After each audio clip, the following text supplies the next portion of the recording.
Hi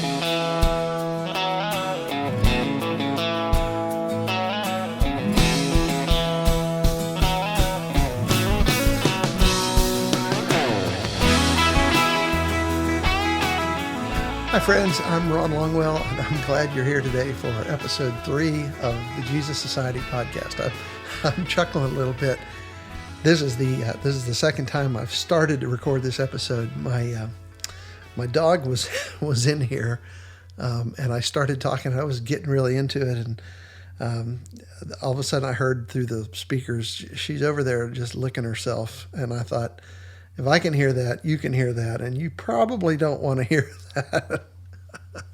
So I had to stop, move her to the other room, shut the door, and now we're going to try to do this for real. And maybe without the licking, you probably don't want to hear. So, okay, today we're going to continue here on episode 3. We're going to continue trying to unpack my understanding of the story of the Bible and the kingdom of God. And last week, I would encourage you to go back and listen to last week's episode if you have not. If you're just joining us and you're popping in right here, go back and at least listen to last week's because we laid some groundwork that I think is important. We talked about last week how God created you and me so that he could love us. He created us with the intent that we experience the fullness of his love in community with him and with others. And we need to start with that. As we read through the rest of Scripture, as we like anything we see God doing or not doing after creation has to be filtered, I think, through an understanding of what is he trying to accomplish here in this world, right? And I think a lot of things will be easier to understand and easier to grasp if we've got that sort of in the back of our mind. All right, God's aiming, however this might look, God is aiming at this, right? So everything that God has done or is doing in the world has the goal of bringing this world into this beautiful, loving community, which we know is the kingdom of God. So we said last week that there's a lot of twists and turns as we move through the Old Testament in that story. But again, it's important, I think, that we keep that story in mind. So today, I want us to go back to the first couple of chapters of Genesis. And I want us to think today about the creation account in chapters 1, 2, and 3. And I want to say, as a bit of a caveat as we start this, that there is a lot that we could talk about here, and we are not going to even attempt to talk about everything that there is to cover in Genesis 1 through 3.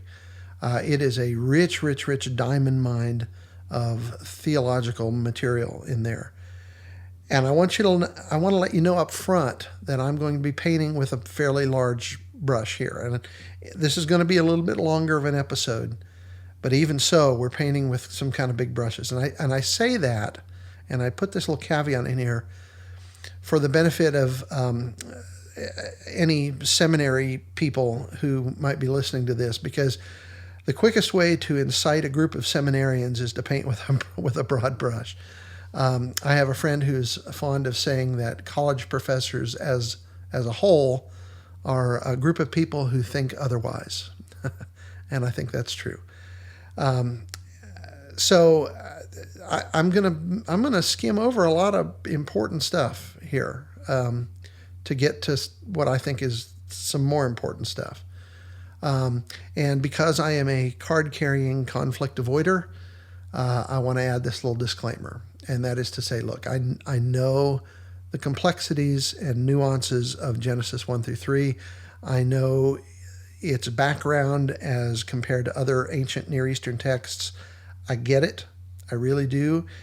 And I know what I'm saying here is a broad overview and not in any way an exhaustive treatment of every issue we might talk about, or every issue that might even be important with regard to Genesis 1 through 3. But this is a podcast, not a seminary class, and it is a podcast aimed at people who have not been to seminary and who have maybe no real interest in that level of depth, okay?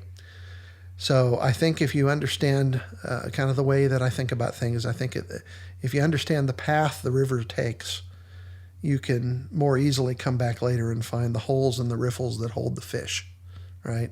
So there's a little fishing metaphor there for you. So just understand that.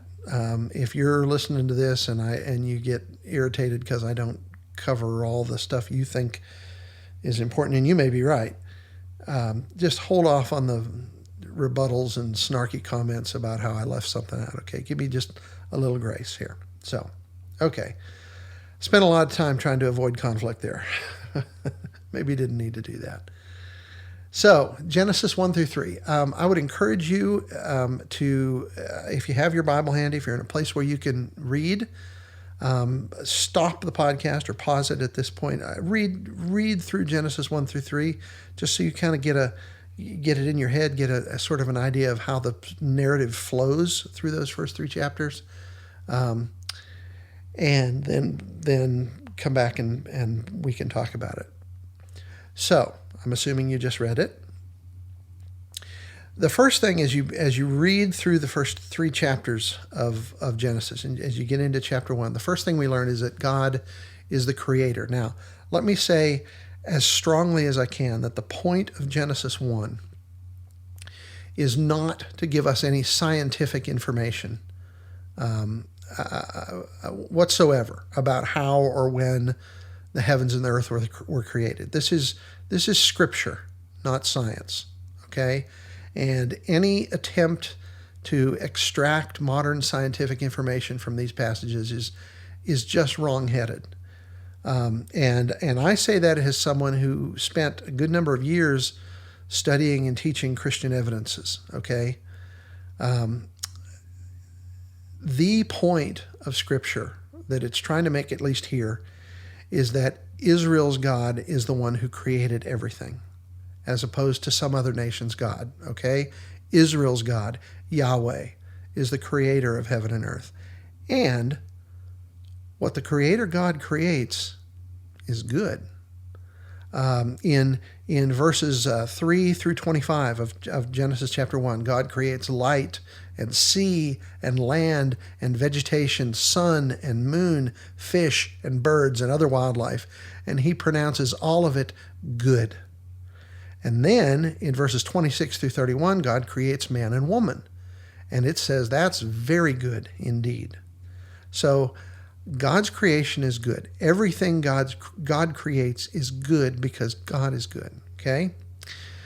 Verse 27 says, God created man in his own image, created him in the image of God. He created them, male and female. And the text kind of goes out of its way to say that God created man and woman both in the image of God. Now, the words image and likeness that show up there, those are words that are found a lot in the ancient Near Eastern world in reference to the likeness of kings.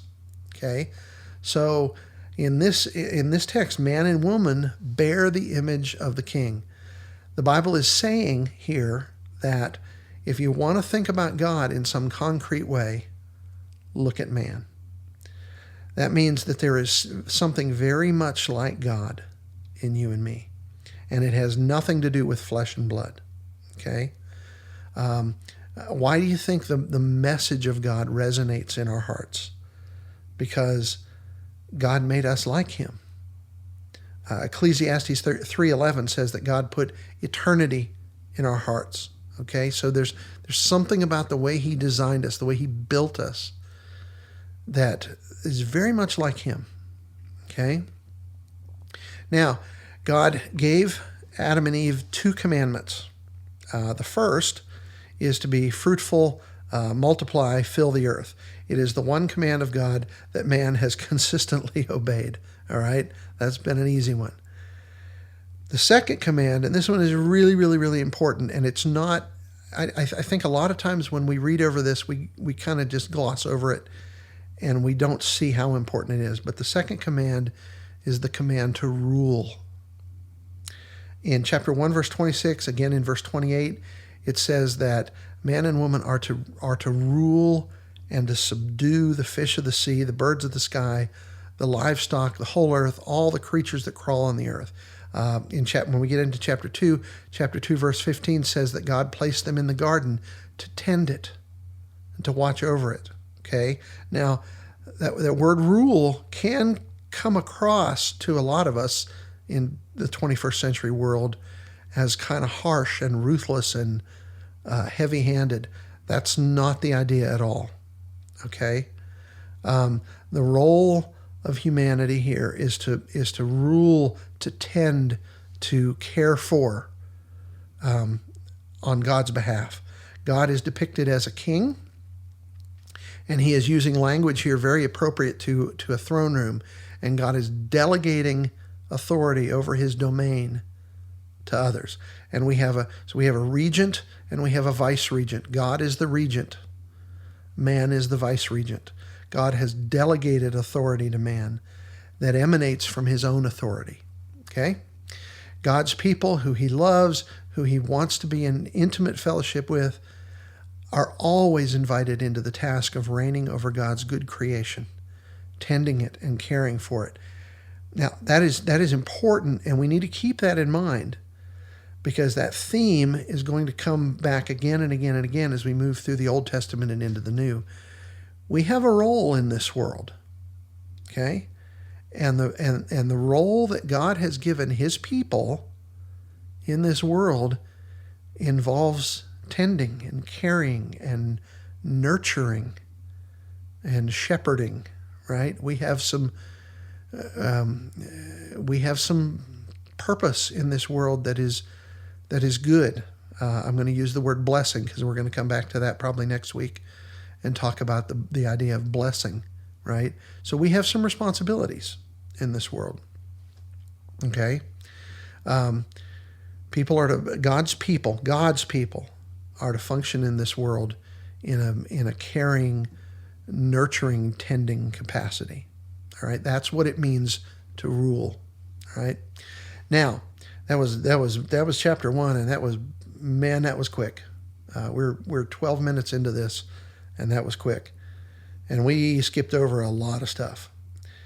As we move into chapter 2, I should say that there are some details in chapter 2, especially revolving around the creation of Eve, that are an expanded version of what we read in chapter 1. Some people get really kind of tripped out over the fact that chapter 2 seems a little similar, like it's a second creation account, right? And some people get really bogged down in, well, why do we have two creation accounts, and why is this one a little different than that one, and oh my gosh, they're in conflict. No. Chapter 2 is an expansion, right, of what we read in chapter 1, focusing in on what I think God considers the most important part, and that is man and woman. Okay? Man and woman is in chapter 1 in the creation account.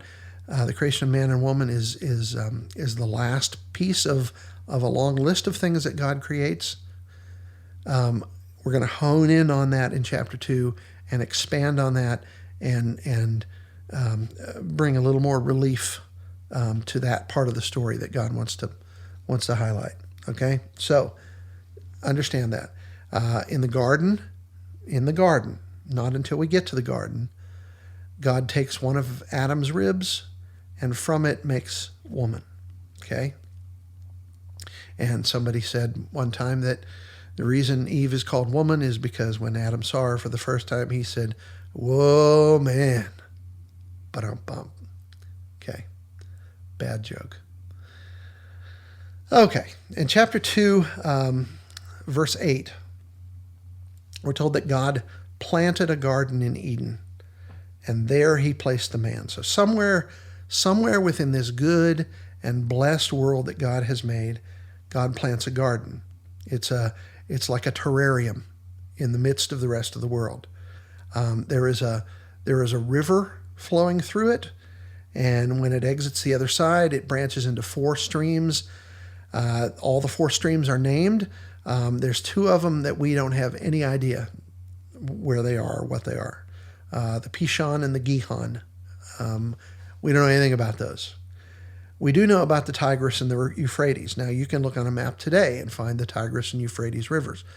That does not at all mean that that's where they were flowing, however many years ago. The Mississippi is not flowing exactly where it was flowing even 200 years ago. Rivers change courses all the time. So we don't know. Now, we have no idea where this garden was.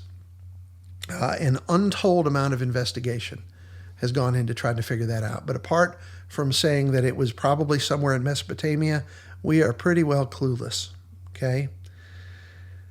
But that's not the important point about this garden, is identifying it on a map. The important point is that this garden is not man's but God's. And there is some really important imagery here in the idea of God planting a garden. And again, it ties into the world of the ancient Near East. Okay? In the ancient Near East, kings planted big opulent gardens. And in those gardens, they often planted a cornucopia of imported trees of all kinds. Okay? So the presence here in this story of a garden of God in Genesis 2 and 3 would have been seen by anybody in the ancient Near East as an indication that, this God is a king, okay? Because kings plant these kind of gardens. Now, inside this garden, here's what it looks like, okay? Mankind appears to enjoy full and free fellowship with God. God is there. He is walking in the cool of the day, we're told. Mankind walks with God. There's full, free personal fellowship with God. Mankind experiences unending life because of their proximity to the tree of life, which we'll talk about that in a minute.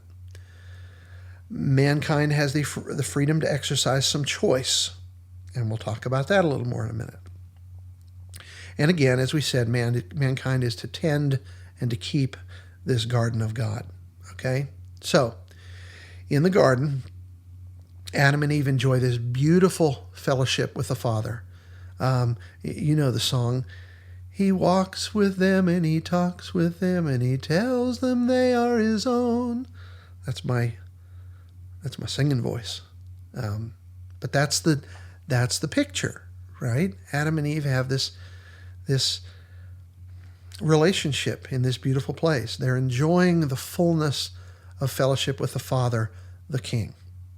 And they are serving the King as his vice regents, tending and caring for the good and blessed creation that the Creator King has made. All right? Now, in addition to the tree of life, there's another tree. There's lots of trees, but there's two big ones that are worth pointing out. The tree of life, and this other tree called the tree of the knowledge of good and evil. This is a tree of moral alternatives. Good and evil are the polarities here, okay? And God tells the man and the woman in chapter 2, verses 16 and 17, you are free to eat from any tree in the garden, but you must not eat from the tree of the knowledge of good and evil, for on the day you eat from it, you will certainly die, he says. Okay? So there's some teeth in this command, all right, in this directive, and we're going to talk more about that in a minute. In the meantime, there's a snake in the garden. Now, there's all kinds of questions that come up here. Like, where does the serpent come from? Why does God allow the presence of evil in the midst of his good creation? And and we're not going to address all those here because they're big serpent holes. While it clearly seems that God created the serpent, chapter 3, verse 1 says that flat out. It says the serpent was the most cunning of all the wild animals that the Lord God had made. Okay? So God created the serpent. That's clear. In spite of the fact that that's clear, in addition to that, I want to just say we always need to be cautious a little bit. This is one of the things I see a lot, and I'm always pointing this out to people. We need to be very cautious about trying to force Scripture to answer questions that Scripture was never written to answer. We do this all the time. And like a great number of things that we might like to know the answer to, Scripture doesn't give us all the answers we might like about this. Okay? There is a lot more to say about the problem of evil in the world, but that will have to wait for another episode. And we will talk about that because it is important. And if you're bogged down under some heavy weight of misery and suffering, you're probably wondering where God is. You're probably, those questions, those things are real and they're important and they need to be talked about. And we will talk about them, but we're not going to do that here. We're not going to do that today. But the truth about all this is there is always, and there has always been something a little bit mysterious about the forces of darkness in this world. We don't know everything we'd like to know about why they're there, how they function. There are things we know, but there's a lot we don't know. Okay? This serpent, though, in the garden, presents Adam and Eve with a choice regarding this tree of the knowledge of good and evil. And this always seems to bring up the question of free will, right? And what I'll say about that is that it seems to me that a certain degree of freedom is necessary if one is to really love, because love is a free gift, right? I read, this is bizarre. This is really bizarre. I read something last week that they are creating robots now over mostly in Asia that are to function as surrogate, if you can believe this, surrogate sex partners for dudes. Now, that's just bizarre, right? But who wants to be in any kind of relationship with something that can't love you back, right? Forget about sex for a minute. Do you want to be married to someone who's forced to love you because they have no other choice? No. God doesn't either. I think God wants his creation, his people, the people that he creates, he wants them to be free to love him out of their own volition, the same way he loves them out of his own volition. There's only one way I know to get that, and that is to allow people to have a certain degree of free will. And part of that means you've got the choice to not love. In fact, you've got the choice to hate, right? So I think a certain degree of freedom is necessary in the world if love is to really be part of it in the way that God wants it to be. And because that's so, creation is always invested with a certain degree of freedom. Now, having said that, I also want to say that I think something much more important to the big picture of the Bible is that responsibility seems to always carry a greater emphasis than freedom. In other words, God loves working through people who are learning to make good, wise, healing choices. Okay? Adam and Eve have the opportunity to do that.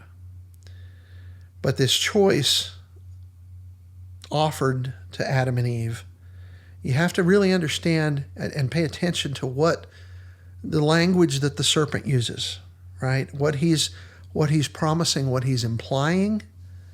Okay, in reality, this promise or this choice that the serpent offers to Adam and Eve strikes at the very heart of who God is, right? So prior to this, what is Adam and Eve's experience of God? Who is he?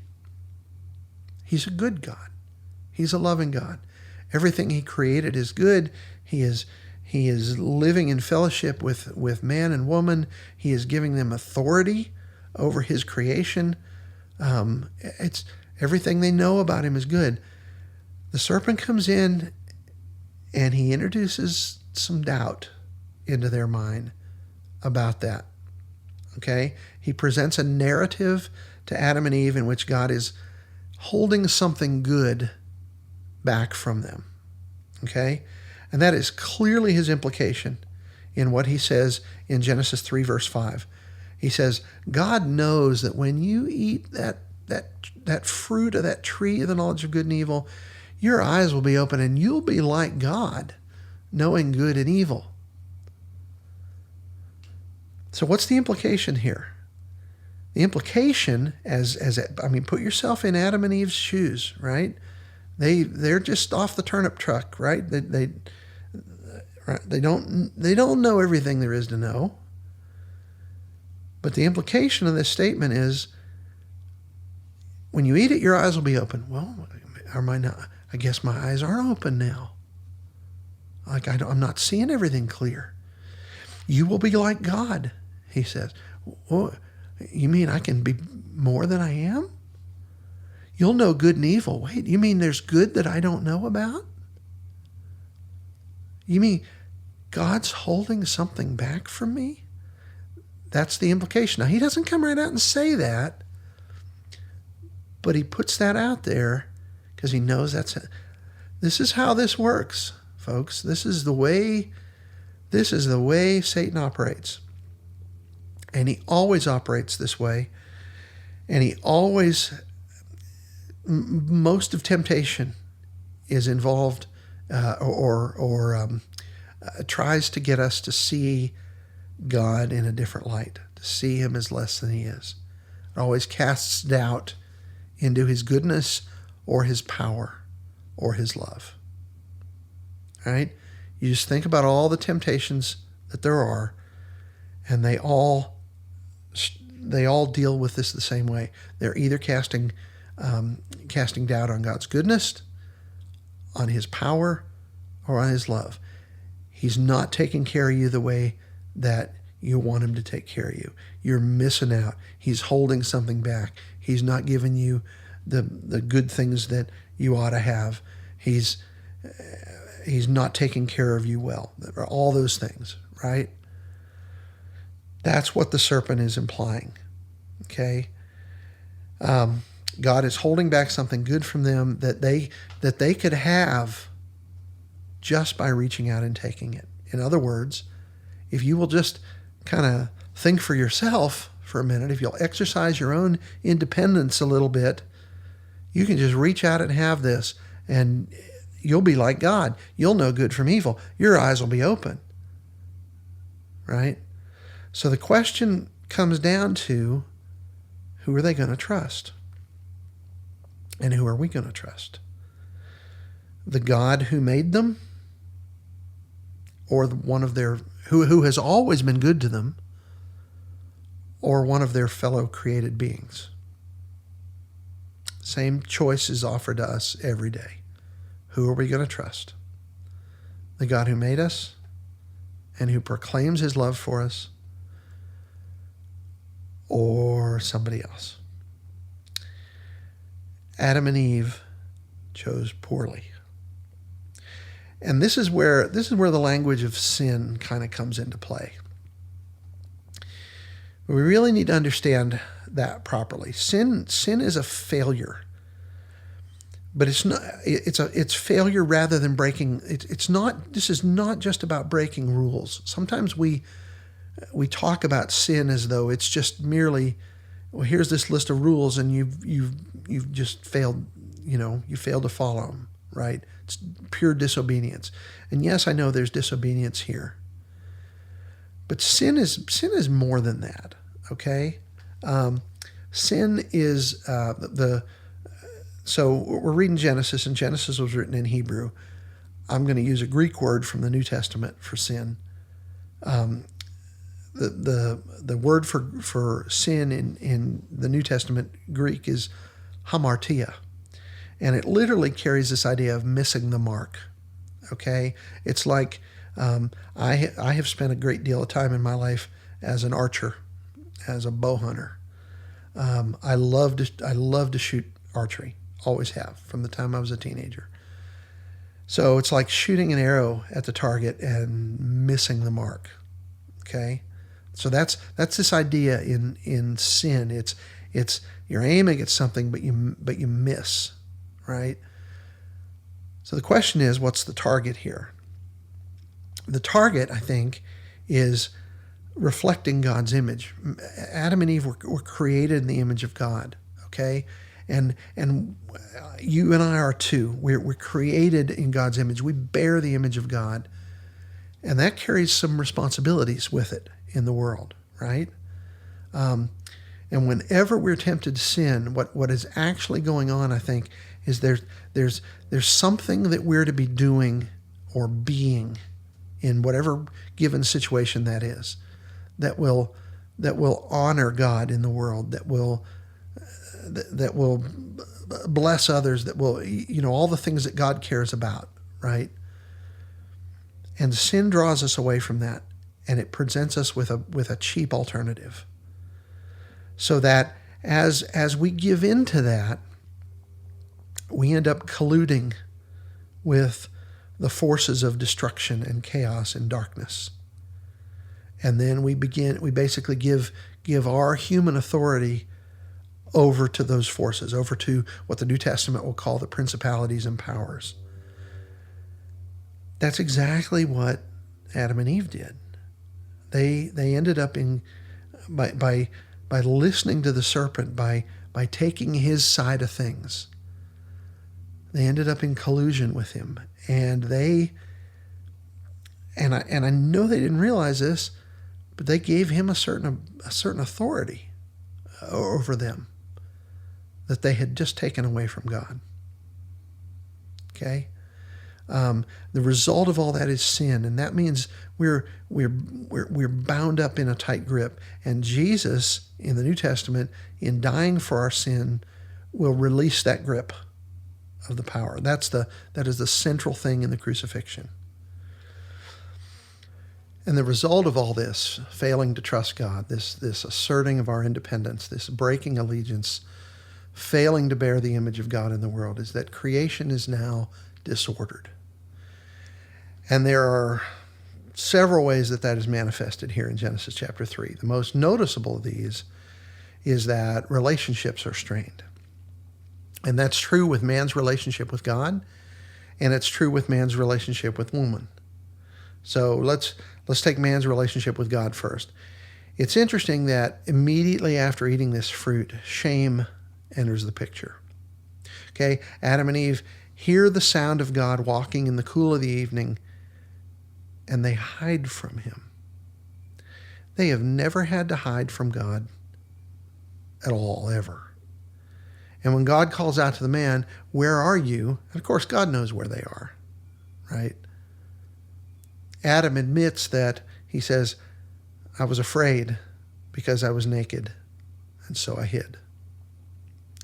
That's shame, and it creates distance. Sin always creates distance between us and God, but don't miss this, okay? It is not God who is hiding from man. It is man who is hiding from God. Sin causes us to pull away from God. It always does, to hide from him, to distance ourselves from him. It does not cause God to pull away from us. Notice that God is searching for them, calling to them. Do you see that? That's important. Now, there is a verse in Habakkuk chapter 1, verse 13. that probably most of you have heard. And it reads like this in part. I'm going to just read the first part. Habakkuk 1:13, it says, "Your eyes are too pure to look on evil, and you cannot tolerate wrongdoing." You ever heard that verse? There's more to that verse, but that's usually where we stop.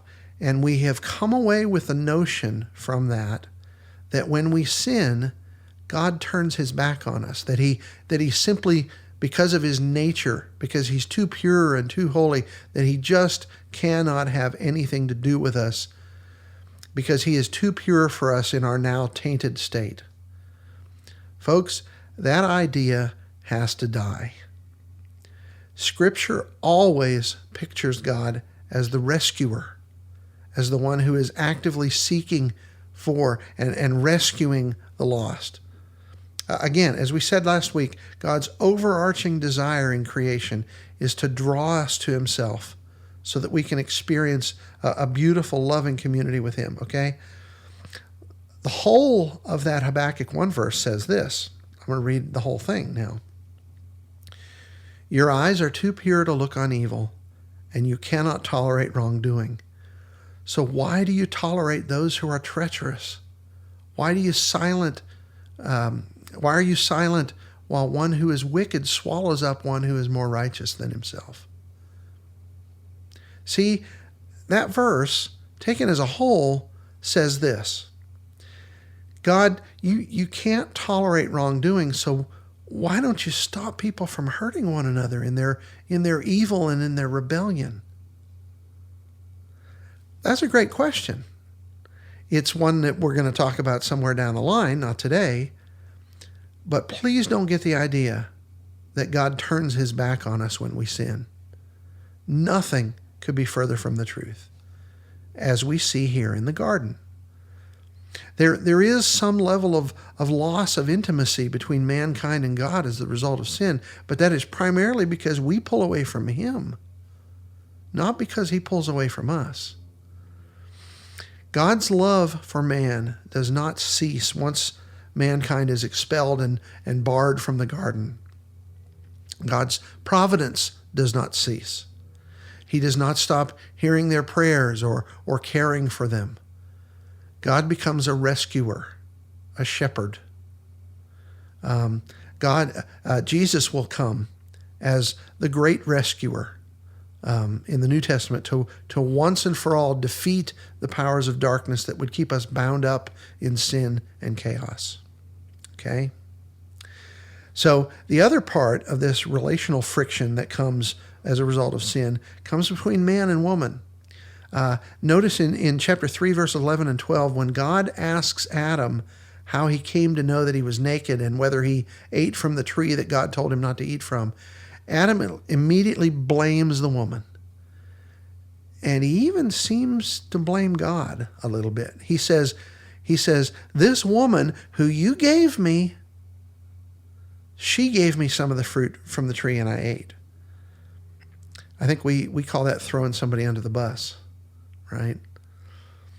And yes, it does kind of appear from the story that Eve was the instigator. Satan had this talk with Eve.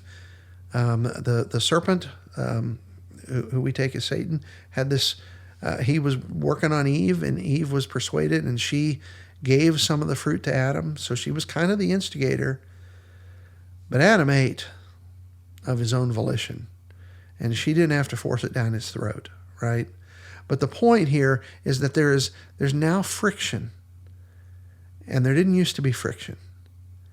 And that's not the only friction. There is a relational hierarchy that seems to be established between man and woman for the first time. So in chapter 3, verse 16, God says to the woman, "Your desire," and keep that word in mind, desire, for a minute. "Your desire will be for your husband, and yet he will rule over you." Okay? In the next chapter, in chapter 4, verse 5, God will tell Cain, he will say, "Sin is crouching at the door. Its desire is for you, but you must rule over it." Okay? So there's the word desire. There's the word rule in the same one chapter later, okay? Obviously, in chapter 4, verse 5, the desire that sin has for Cain is not a healthy desire. It's not a loving desire. It's a desire to control and manipulate and clench Cain up into its grasp, right? It's the same word. The Hebrew word is the same word that is used in chapter 3, right? Your desire will be for your husband. So there seems to be this desire that Eve will have for Adam seems not necessarily to be a good, healthy thing, right? And yet he will rule over you. So there's some sort of a struggle for control, a hierarchy that's put into place as a result of sin that did not seem to be there beforehand. Okay?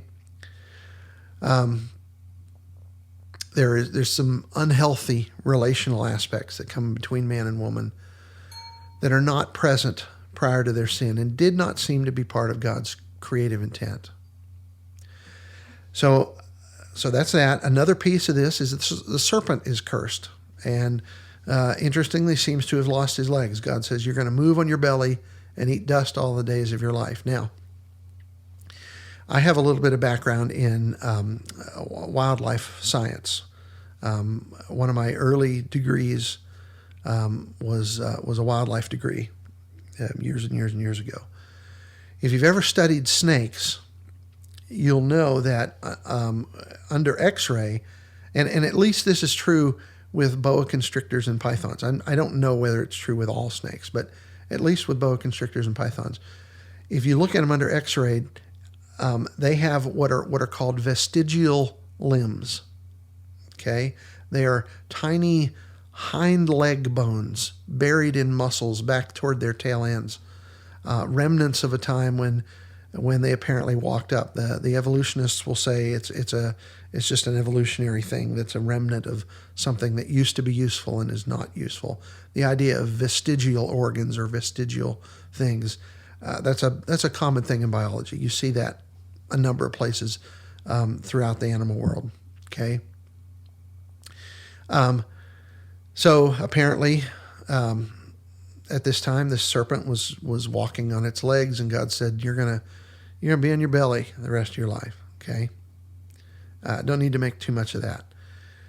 But in chapter 3, verse 15, we have this really important statement. Okay. God says to the serpent, "I will put hostility between you and the woman, and between your offspring and her offspring." So there will be this ongoing battle between mankind and the forces of evil represented here by the serpent. Okay? But God says of this conflict between the offspring of the woman and the offspring of the serpent, God says, "He will strike your head and you will strike his heel." So the offspring of the woman that God is referring to here has to be Jesus. The offspring of the serpent, which we take as the forces of chaos and darkness, as Satan himself, right? The offspring of the serpent will strike his heel, which is a relatively minor wound, but he will strike his head, which is a fatal blow. So this is the first indication of a coming battle in which the serpent, the adversary, Satan, will finally meet his end. And that will happen on the cross. Another consequence here is that woman will have pain in childbearing. Sorry, ladies, this is where it all started. Another result here of mankind's sin is that the soil is cursed. Now notice, the whole of God's creation is not cursed. The earth as a whole is not cursed. It's the soil. And what that means is that Adam is going to encounter, he's going to have a tougher time earning a living at this point, from this point on. He's going to struggle against thorns and thistles in his work to make the ground fertile. Okay? And then finally, the final consequence of all this is that death comes to man. So man comes from dust. He gets his life from the very breath of God, the narrative tells us. And he will not be subject to death as long as he lives in proximity to the tree of life. But once he violates this command of God and he eats from the tree of the knowledge of everything, he must live in a different setting. Where does he go? He goes out of the garden into the good and blessed world that God has made. Well, what's in the world? Well, what's not in the world is the tree of life. And his way back to the tree of life is blocked, so his mortality then kicks in. Okay? That's why in the book of Revelation, guess what reappears? The tree of life. Only in the garden can man defy his mortality. All right? Okay, so as a result of all this, we now have a creation that is tarnished by rebellious independence. In the very next chapter, we will have the first murder when Cain kills his brother Abel. Mankind will grow increasingly corrupt until in chapter 6, God has to wipe the whole slate clean with Noah's flood. God's intent of an intimate and loving fellowship with man seems not to be going very well. But it only seems that way. God certainly knew that this would happen from the start. Okay, none of this is a surprise to God. None of this was completely thought out. It was all completely thought out ahead of time, right? I think. And God has a plan to repair his tainted and disordered creation. God will now become a rescuer. Just as he subdued chaos and brought order and beauty into the original creation, he will do so again and create anew. God's new creation is a goal in which he will be the rescuer, and in his new creation all will be redeemed. And he will start, again, we're painting in very broad strokes here.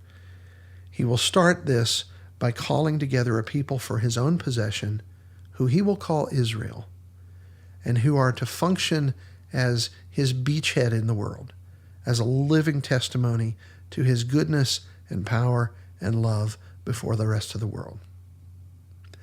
And with that, I want to thank you for joining us today. I hope you'll be with us again next week, and the week after that, and the week after that. We're going to continue this conversation, move into some good things together, and I hope you'll be back. We would appreciate it if you'd tell others about the podcast.